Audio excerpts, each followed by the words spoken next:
Greetings, fellow Gorehounds, and welcome back to a Blood Splattered vlog. I'm the Horror Guru. And he's Count Jackula, and today we're gonna talk about Mortal Kombat 2.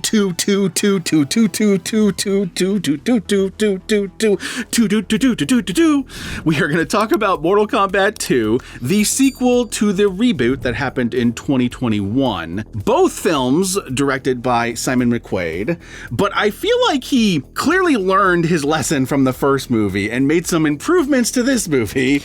Yeah. That overall made my time with this movie far more enjoyable than my time with the last movie was. Well, they didn't feel the need to make up an entirely new character for this film. The character of Cole, who was introduced in the last movie and was kind of like the Alice from Resident Evil, where he was made solely for the movie and he was the protagonist, he's basically regulated as to a side character status in this movie. And he is replaced by a combination of Katana and Johnny Cage, two actual Mortal Kombat characters with better stories and more personality to them.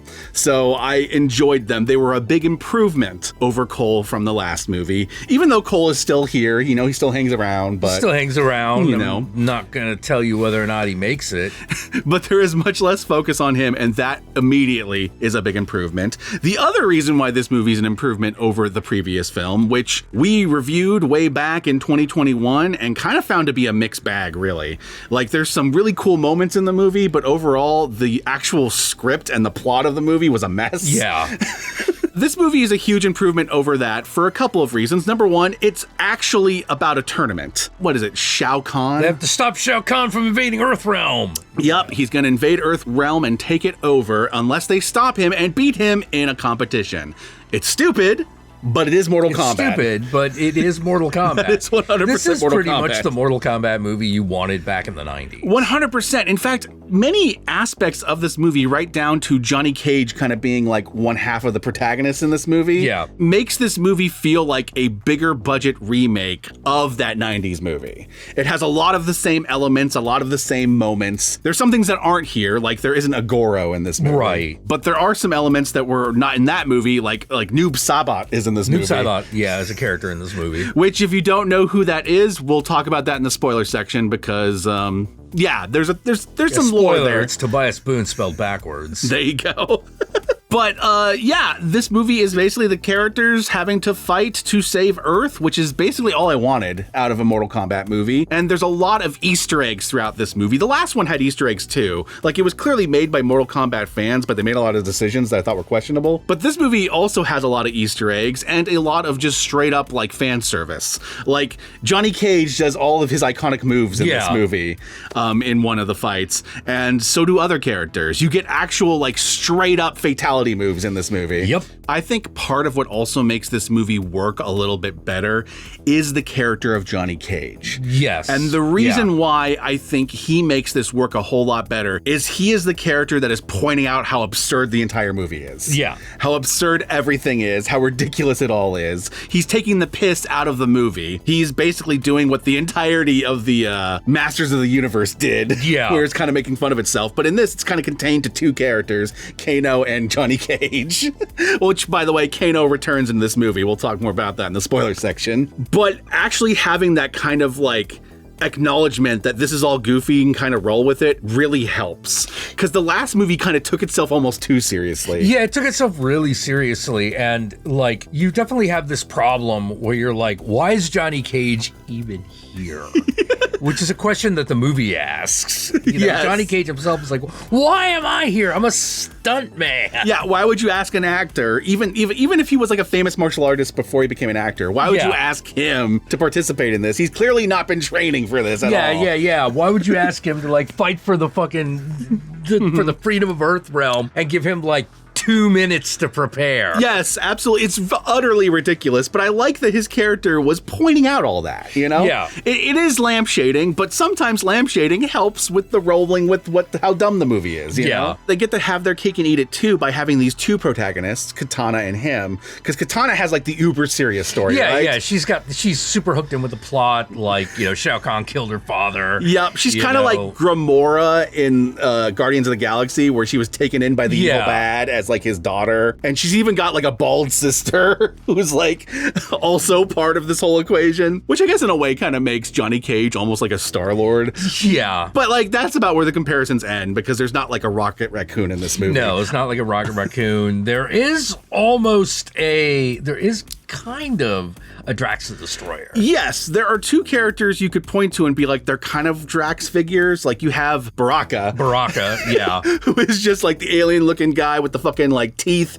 One of my favorite character designs in Mortal Kombat, by the way. I'm so glad they nailed him in this movie. But then you also have Jax, who's like the big muscle guy with the fucking like metal arms. Yeah. But neither one really truly feel like a Drax kind of role. Right. Baraka is closer because he's kind of like a himbo. Yeah. Himbo's a strong word because he is a very ugly looking man, but you get what I mean. Big guy, strong, powerful, but kind of dumb. Yeah. I actually like his relationship with Johnny Cage. It's one of the best parts of this movie. Yes. But you also get some characters from the last movie who were some of the better parts of that movie. You know, Kano returns in this movie, Sonya Blade, Jax, Liu Kang, who should have been the protagonist in the last movie. In the first movie, but wasn't for some reason. Because of all of the characters that carry over from that movie, he has the most emotional resonance in this movie with his whole plot with his brother, right? Yeah, like, that whole thing like literally had me going like, oh man, this is one of the best fights in the movie because I'm actually like invested in this brotherly struggle. Yeah. You know, it's the one thing that almost justifies having the previous movie is carrying over his plot. That and Scorpion, which we'll talk more about in this spoiler section, because Scorpion makes a return here, as he did in the previous movie. But if you're like, do I have to see that first Mortal Kombat movie to see this one? No, not really. I don't think so. Not really. Like, do you know anything about Mortal Kombat? Do you know who any of these characters are? You're good. If you're already familiar with Mortal Kombat, you're not going to need the previous movie to fill in the gaps. If you're not familiar with Mortal Kombat, it actually does a good job of flashing back when it needs to. Yeah. You know, like, oh, hey, remember what happened to Scorpion's family? Okay, here's a quick little flash to that. You know, like you're never going to be lost at any point. The movie has too much exposition for that to happen, which is a carryover problem from the last movie. Both movies are kind of like full-on exposition-heavy movies. But again, having a character like Johnny Cage, like cracking jokes during the exposition, makes exposition so much more palatable. Yeah.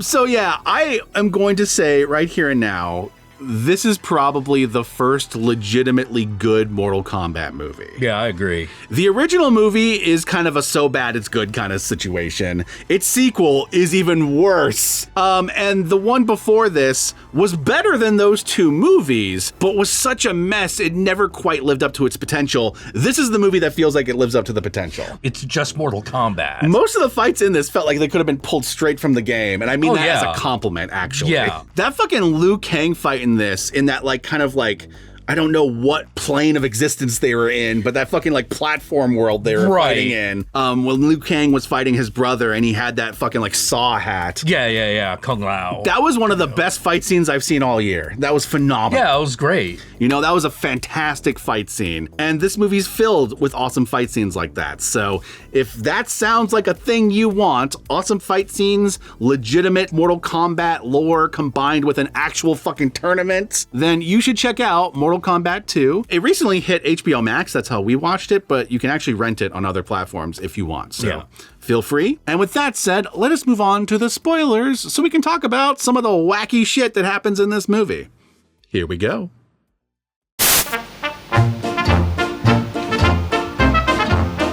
Where to start or where to begin with this? Like this movie has a lot of shit that happens. Yeah, the first thing that happens in the movie is we basically learn about Katana's backstory, right? Shao Kahn showed up. They did a tournament in their realm. Shao Kahn won, killed her father. It's basically the opening of Masters of the Universe. Yeah. But with Katana as the protagonist. We get reacquainted with the characters from the last movie, where they left off in the last movie, where they were told of the tournament. Right. But they find out that they need one more member, which is how they end up at Johnny Cage. They never really explain beyond the gods chose him as to why they chose it has him. To be him. Yeah, exactly. It's just like, no, the gods of Outland, just like, no, that guy. And this is a major point of contention for him throughout the entire movie. He's constantly going like, why me? To the point where he actually has the first fight in the actual competition in this movie and he loses. does. So he's knocked out of the competition immediately. He's like, I don't have robot arms. I don't got like fucking laser beams coming out of my eye. Like, I can't fucking shoot fire with my palms. Yeah. Like, why am I here? I'm an actor. And I actually love his whole arc over the course of the movie of learning how to use his acting as his secret superpower. Yeah. Like when he fights Baraka and like tricks Baraka into helping them. And he has some of his iconic moves in this, like the fucking nut punch. The nut punch. And I love the culmination of that when Baraka is like, that was the most amazing fighting I've ever seen in my life. You must teach me your ways. And then he becomes Johnny Cage's pupil, and he has to pretend to be like this wise master for the rest of the movie whenever he's talking to him. It's fucking great. Which he's really bad at. He's really bad at. Here's the thing. It's actually part of the movie that he's a bad actor. Oh, yeah. And I kind of like that they stuck to that, because Karl Urban is a fucking amazing actor. If you've ever seen him in anything, whether it be The fucking Boys, Dread, or fucking Star Trek, you know, he's a phenomenal fucking actor. One of those guys who used to be a character actor who appeared in random things doing random characters and now has become a leading man in recent years. And he kicks ass as a leading man too. Well, also for a long time, Karl Urban was like your A-plus actor who was always playing second banana for some reason. 100%. 100%. I know exactly what you mean. In this movie, he's playing a character who is just straight up like a Chuck Norris style bad actor. Yeah. With a martial arts background. And I love how hard he leans into like the old school fucking like action movie tropes. Yeah. Plus he's supposed to be like well past his prime. Yes. You know, like he goes to a convention that he has no help. He just has his own booth and that's it. And like nobody's getting anything signed. No one's signing shit. No one cares. No one gives a shit about Uncaged Fury. Or whatever his latest movie was. I love all that shit. The villains basically decide to steal Raiden's essence from him. Yeah, they steal his immortality.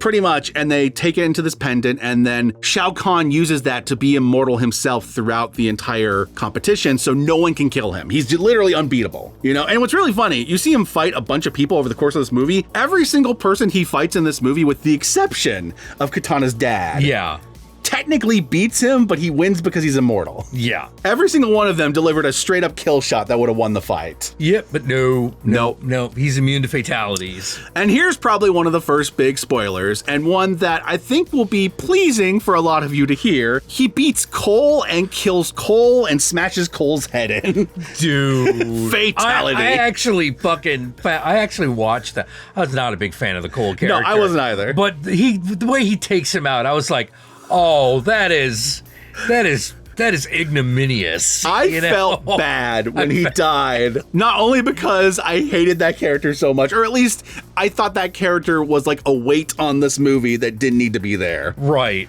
And when he died, somebody agreed. And when he died, I felt bad about it, you know, which kind of says a lot of how good that scene was, actually. Oh, yeah. Well, I felt bad about it because I felt good about it. I was like, I know what you thank mean. God, but oh man, you know, like such a big build up from the first movie, and then. So for a huge chunk of this movie, it's Sonya Blade, it's Liu Kang, it's Jax, and it's fucking Johnny Cage without Raiden's help. Right. And without Cole's help anymore, having to figure out a way to win this competition while also destroying the amulet to free Raiden and to stop Shao Kahn from being immortal, because anyone who fights him is going to die because he just can't be killed. Right. It's fucking impossible. And Shao Kahn using every dirty trick in the fucking book, including resurrecting Sub-Zero as Noob Saibot. So he becomes a master of the shadows and creates shadow clones of himself. And he goes and hides essentially in the underworld, in hell. And Johnny Cage and Kano, who they also resurrected on the bad guy side, but he turncoats because he realizes that the world they're going to create is going to kind of suck, and he kind of likes just being a sleazeball in our world. Yeah. So he switches sides and decides to help Johnny Cage go and get the fucking amulet from Noob Saibot, which is a name I always have trouble fucking saying for some reason. And they get there, but they need some sort of help in order to navigate hell. So who do they get but Scorpion, who died in the previous movies? Yep. And they tell him about Sub-Zero being resurrected, and he's like, bitch, I'm coming with you. Yeah. Fuck this guy. You end up with this simultaneous fight where in the other world, the Shao Kahn world, what's it called? Like Outer Worlds, I think it's called, something like that? Outland? Outland. I think it's like Outland. Yeah, it's whatever the name name of Katana's home world is. Yeah. You have Jax, and you have Liu Kang, and you have Sonya Blade having to try to fight and defeat Shao Kahn and his men, while Johnny Cage and Kano and Scorpion are trying to get the amulets before all they die to Shao Kahn. Right. Meanwhile, you have fucking Shang Tsung trying to sneak around and find a way to kill Raiden before Raiden can get his powers back because he's a sneaky bastard. There's a lot going on in this movie. Yeah. But it's all fun. It's all good. It's all fun. It's all good. It has a proper fucking use of Get Over Here. Yes. Yes, and I believe they used the actual soundbite from the game. Yeah. Cool. I think they did something similar in the first movie, and they did it again here, and I really dug that. Yeah, get over here. They also had a cameo of the guy who does that voice. Yeah, it's like the bartender. Yeah, that was pretty cool. Fucking Mortal Kombat techno. Oh, yeah. I love the way they did the ending credits, where every time the name popped up in the song is when the credit for that name popped up in the credits. Yeah. Okay. Exactly. I was like, oh, that's clever. I love that. I fucking love that. Also, I gotta say, the buddy cop energy coming out of Johnny Cage and Kano, I need more of the two of them running around doing shit, because they are fucking hilarious together, especially when they try to like out-quip each other at certain points. That was fucking great. Y'all know me, I'm the Horror Guru. You can find me at the Horror Guru on various social media platforms, but these days I primarily use Blue Sky, so follow me on there. Be sure to like, comment, and subscribe, and don't forget to ring that notification bell so you're notified of our videos immediately upon their upload. And if you'd like to help out either of us more directly, be sure to check out our Patreon pages, and remember, if you decide to go the Patreon route, even $1 a month can go a long way, but you can certainly donate more. And with that said, my fellow Gorehounds, I want you to comment below, and be sure to comment below, get over here. Because what other hashtag will we use for this? Like, come on. Well, yeah, the only other one that would work is this hashtag Mortal Kombat, which is a little too obvious. Mortal Kombat! I can't remember if we even were using hashtags when we did the last movie, so I don't know what we used for that one. I think we were. But I'm going to go with Get Over Here. Like, yeah. It just seems like it works. It fits. Watch, we'll go back to that video, and that would be the hashtag for that one, too. Probably. Yeah. It's just the perfect hashtag. It is. Let us know below if you watched our previous vlog what hashtag we used, if we even used hashtags back then, because it was a while ago, so I can't remember when we started doing that. Anyway, my fellow Gorehounds, peace out, and we'll catch y'all later.